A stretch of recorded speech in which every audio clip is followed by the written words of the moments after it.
to be traveling to do that, they can check to see where I live, wherever I might vote. All right, let's move on. Ontario doctors who on religious grounds don't want to perform abortions, euthanasia, or other controversial procedures previously had the right to tell patients up front. Now they're required to refer that patient to another doctor who will in fact perform the service.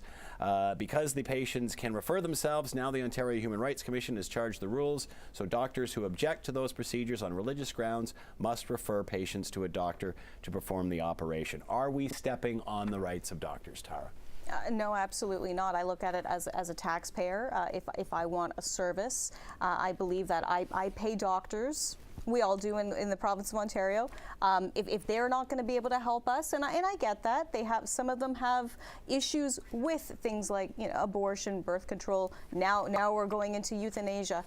We're not asking them to perform that service, but they can refer us to someone else. I know that the issue is some of these doctors feel that they will be aiding and abetting into something that they don't want us to do in the first place. But they are doctors. They're there to care for us and our needs, and we pay for them. Larry? You know what? I totally agree with that. I understand the concept of being an agent of a procedure that I may on religious grounds disagree with, but I'm not performing that procedure. I'm not choosing for that woman who comes seeking that procedure. I'm not choosing for her. I'm simply providing information. Then she makes her choice and goes elsewhere. The least we can do is provide patients with information. Totally agree. We're in violent agreement with each other on this one. Has this ever happened before? There won't be any split screen on this one. But I think, and I think it's important, though, to recognize that there is a legal system and a healthcare system, and they have many points of intersection. And if you're deciding to be a doctor in this country, in this province, then you really need to understand that these are now, or will be, or could be, regular procedures. Right. But you don't have to like them, though. Just like a dentist might say, excuse me, I don't do root canals, or excuse me, I don't pull teeth. No. As long as you're might be slightly different. Apples and oranges. Apples and oranges. Fruit cocktail. Well, thing is, that's a whole other topic. The thing is, though, you still need a system that is robust enough to be able to at least allow when the doctor says, let me refer you to somewhere else, Jessica, that in fact you have a place to go. But here's the problem. You were agreeing a minute ago. What's well, we were agreeing, well, but of course, like the NDP always takes it a step too far. So hang on a second. To the kind of reality if I'm a doctor who, for religious reasons, do not perform abortions, and feel even squeamish about recommending others who do, although I think that is a responsibility that I have to provide that information. Her words were, it's a normal procedure. And therefore, and it is.